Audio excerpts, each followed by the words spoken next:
we've got another, where have I put my notes? Another panel of lived experience. So we've got the lovely Lisa Geraghty chairing the Parents and Carers of Neurodivergent Children panel.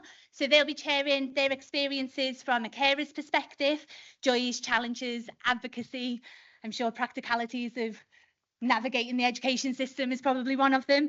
And it's a chance to hear directly from people who hold both a personal and caregiving perspective and to understand what meaningful support can look like for families. Take it away. Do you want the microphones again? I'll break these again.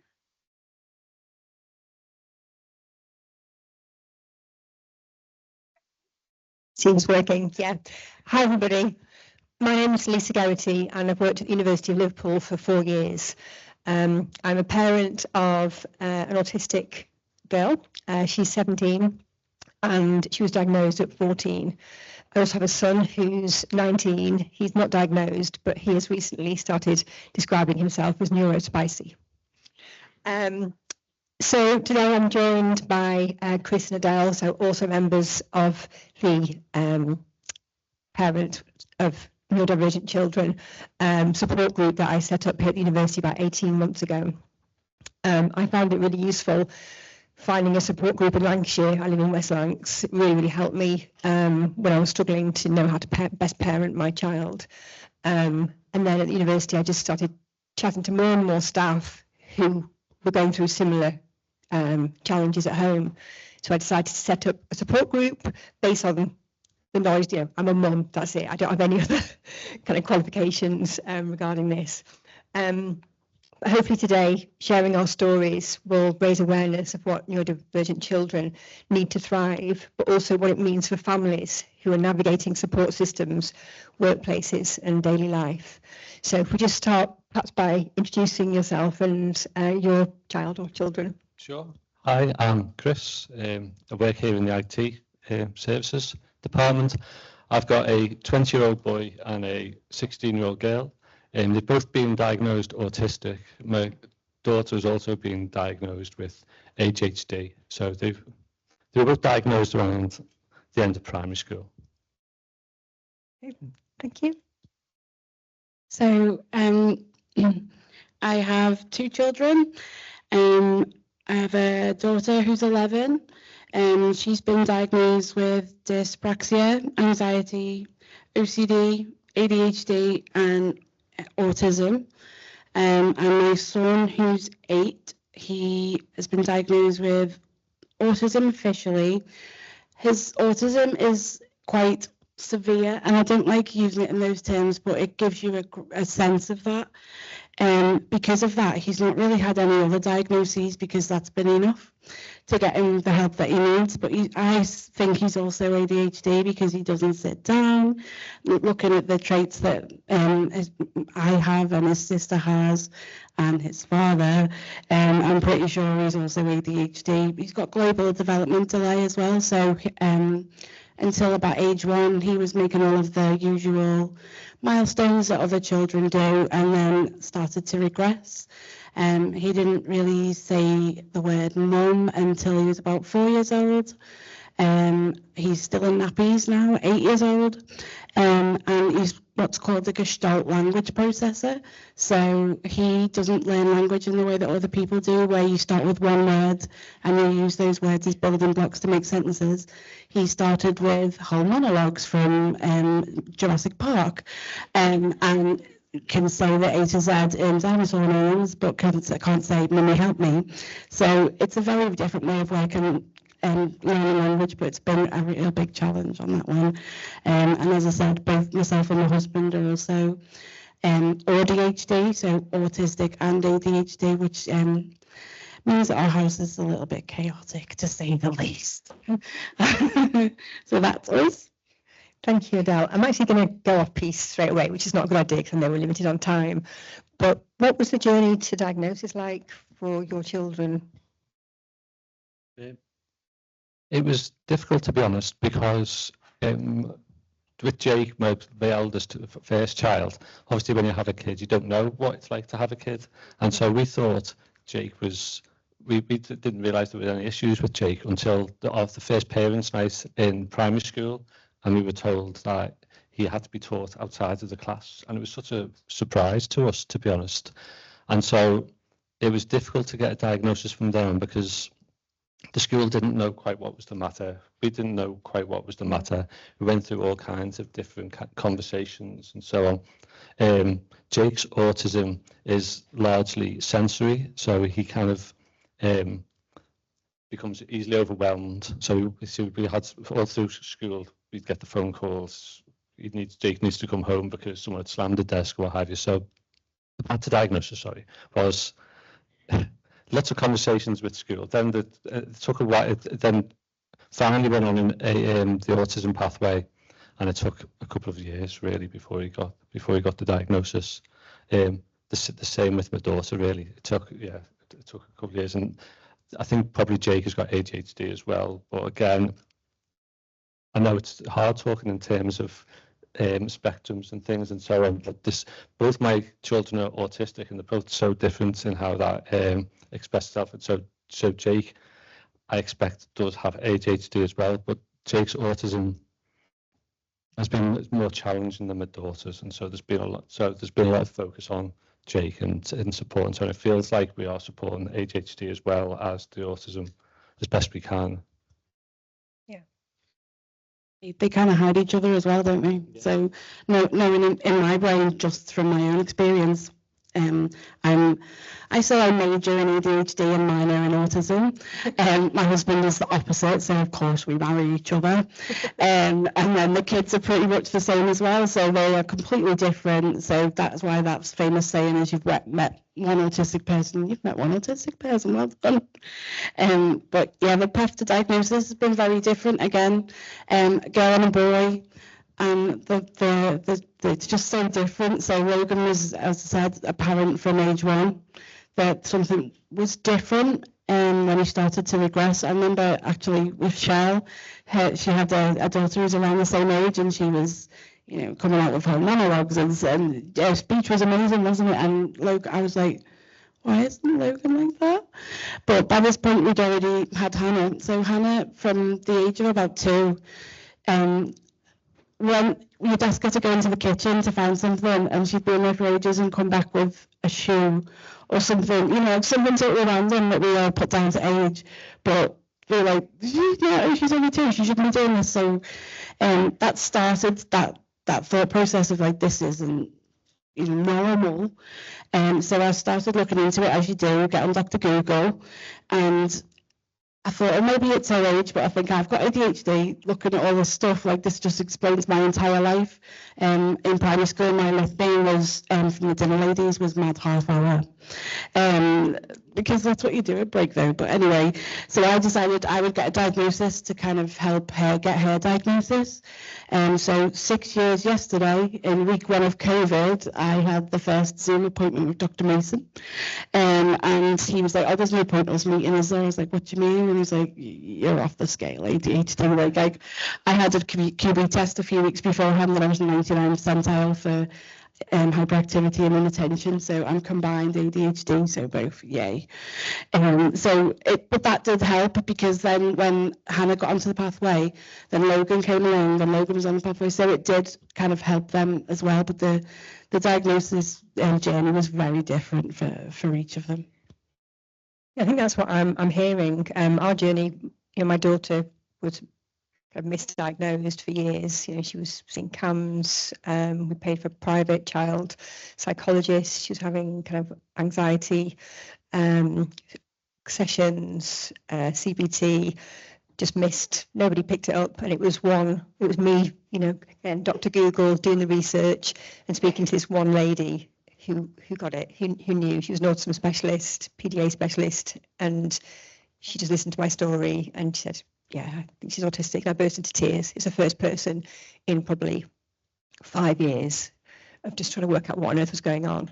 So from there, I was told that it would be at least a 3-year wait for a diagnosis on the NHS. So I decided to make the big decision of going private. And within 3 months, my daughter was diagnosed as autistic. I know diagnosis isn't necessarily right for everybody. For my daughter, it definitely was. She'd spent well, she was diagnosed at 14. She spent a lot of her life just not feeling good enough, that she wasn't like everybody else. Why couldn't she do the things other people could? So having a diagnosis is helping her to understand herself. And it's amazing to see her now at 17, while she's struggling in education, she continues to struggle. She can say to me, you know, my social battery's low now, Mum, I'm just going to go upstairs, or I can't eat at the table tonight because I can't take the noise. And that's amazing just to kind of see her have that self-awareness. Just to move on to the next question. Can you share a moment that really illustrates what day-to-day life looks like for your family? Do you want to go down? So I went to Blackpool at the weekend, the Scouse Riviera. And, you know, we did the classic thing, we went to an arcade. My husband hates them, so he was outside with our dog. So that was his autism going, I know I can't go in there. So I was like, okay, I'll go in with both kids. My daughter wanted to play on the 2P machines. She did that. My son liked it, but as soon as he heard a lot of the noise was going on, he started putting his hands over his ears. Too noisy, but he wanted to stay.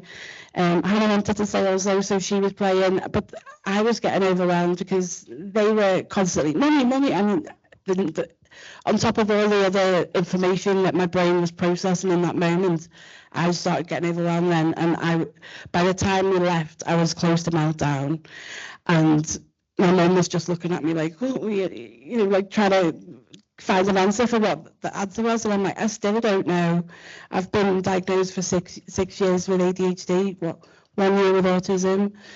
I still don't know the answer. Other than just accepting that sometimes these situations are hard. But I think it illustrates it well, because we were all teetering on the brink of meltdown, and the solution looked very different for each of us. So for me, it was to just go sit down for a minute and just catch my thoughts. For my son, it was to go off on a tram ride with my husband. For Hannah, it was to go selectively mute for half an hour, and then decided she wanted to go back in because she hadn't had enough fun. So it was just that really highlights it. Like, we all have separate needs, and in that moment, they're often, you know, conflicting with each other. And as a parent, especially when you're on your own with them, what do you do? Like, you're all about to melt down, and you kind of have to squish your own meltdown down just to get through it. So I'm not saying I've got all the answers, because I don't, but that's probably the most recent example of what it's like every day. Thank you. Well, it changes all the time. Mine are a bit older, so obviously I've got a 20-year-old and a 16-year-old. So these days, it's largely trying to get my daughter to school is extremely challenging, because she's really anxious about school. She's in a GCSE year, and so every morning is really fraught, because she can't get ready. And it doesn't matter how many times you remind her. So if you start at 7:30 and remind her every 10 minutes, she still doesn't leave the house, but she doesn't want to go to school either.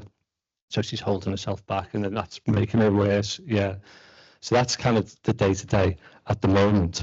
The boy's like, the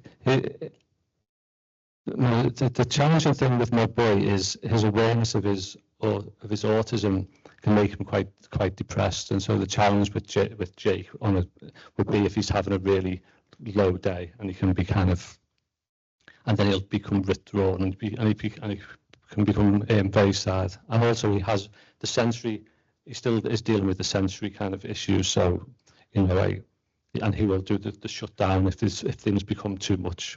You know, I took him to the vet with the dog because I thought he'd be amused by our dog actually likes the vet and drags us to the vet. So I thought, well, this will cheer him up. This is, you know, he'll think this is funny. But then when we got there, it was ridiculous of me, because there was a yapping dog in there, and the yapping dog, Jake, just went, and you could see his pupils dilate, and he just froze, and it was awful, really. So it's trying to, yeah, you're always, I suppose, trying to balance the needs of your children, and it's a real puzzle. Because it's different for the both of them. You know, it reminds me when we went on holiday, we were in a caravan, and I ended up having to just drive my boy home. We were in the lakes because he he hated being in the caravan, and then I came back a few days later for my wife and daughter. So you have that. Yeah, yeah, and the autism and ADHD whips each other up the wrong way a bit, but they both love each other. We're very lucky. They don't really fight, but they just yeah. It's like I can see my daughter's anxious if my boy is going to come to something that she wants to go to, whether it's a cinema or something, because she's nervous that something might happen or what have you. So.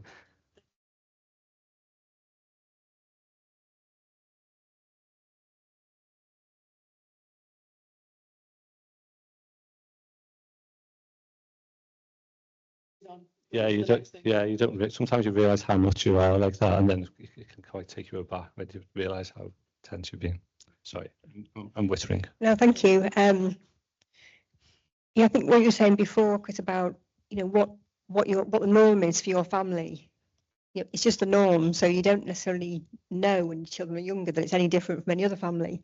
Yeah, I think it's difficult to pick one moment. I think my thoughts are that you're constantly having to think like 3 steps ahead and prepare. So in terms of, it could be what food there is in, or I don't know, I can't think of examples off the top of my head, but thinking what might happen, what might go wrong, and always trying to prepare. And sometimes we're kind of experts on our children. However, our children have quite complex needs and don't necessarily know what they need. So to kind of be prepared, it's quite tricky, isn't it? Especially if you've got ADHD, and that's like kryptonite to be with me, because like I can't plan ahead. Now or not now. I'm just conscious of time. Can you just talk about some of the challenges you encounter in securing appropriate support and education for your children? I'm just going to start with, where do you start with this? I'm not sure I have found appropriate support. I mean, it's awful.